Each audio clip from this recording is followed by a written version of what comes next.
সপ্তাহের মধ্যে আমরা হকারদের একটা সিস্টেমের মধ্যে নিয়ে আসবো। রিক্সারও নীতিমালা আসছে এবং সেই নীতিমালা অনুযায়ী আমরা এই যত্রতত্র রিক্সা যেভাবে চলে সেভাবে চলাচল করতে পারবে না। নীতিমালা ওই দিন আপনাদের সামনে আমি পড়ে শুনিয়েছি, এতদিন কোনো নীতিমালা ছিল না।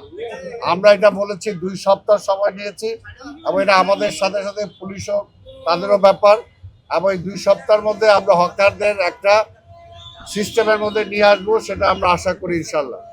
আর আপনি রিক্সার ব্যাপারে বলেছেন, রিক্সারও নীতিমালা আসছে এবং সেই নীতিমালা অনুযায়ী আমরা এই যত্রতত্র রিক্সা যেভাবে চলে সেভাবে চলাচল করতে পারবে না। ঢাকা দক্ষিণে 4টা অঞ্চলে ভাগ করা হবে।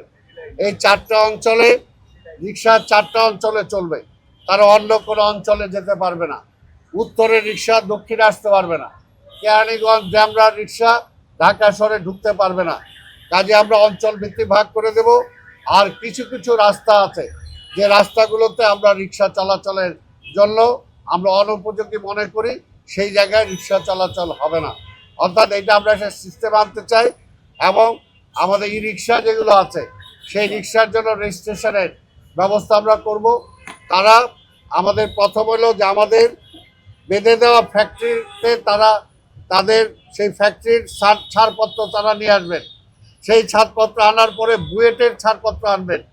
বুয়েটের ছাড়পত্র আনার পরে সিটি কর্পোরেশন তাদেরকে আমরা লাইসেন্স দেবো, পাশাপাশি ড্রাইভারেরও লাইসেন্স দিতে হবে।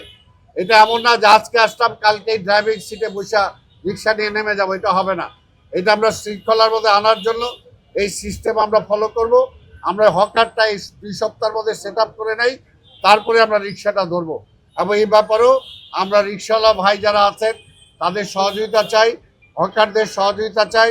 হকারদের ব্যাপারে গতকাল না পরশু আমি আপনাদের সামনে তুলে ধরেছি, আপনারা দেখেছেন।